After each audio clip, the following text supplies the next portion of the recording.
บายดีมื้อนี้สิพามาเบิ่งเครื่องเสียงบ้านๆเนาะตอนนี้กำลังหามเนาะโอ้นักสิบหายได้นี่เด้บ่ธรรมดาได้เนาะนี่หาม4เพิ่นได้หน่วยนี่นะ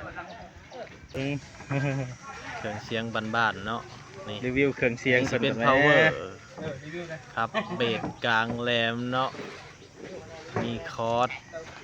มีหยังแน่วะก็บ่เข้าใจกันมีมิกเซอร์เนาะโอ้ครบสุดเลยเนาะนี่เนาะมิกเพิ่นก็โอเคนี่อันนี้คือสิเป็นมือคีย์บอร์ดเด้อนี่มือคีย์บอร์ด สดพี่น้อง มือคีย์บอร์ดพร้อมบ่อ้าย สด แมน โอ้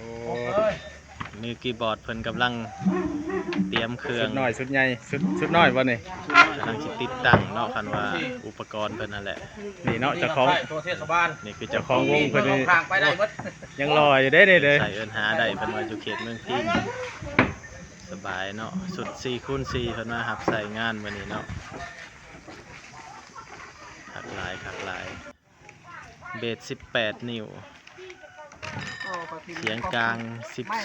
12ดังแบบจุกใจเพิ่นว่ากำลังใส่สายรัดหัดไว้เนาะอย่ามันเวลามันดังมันยังแล้วมันสิสะเทือนมันสิไปหั่นน่ะเนาะค่อยๆขึ้นฮอดบ่หา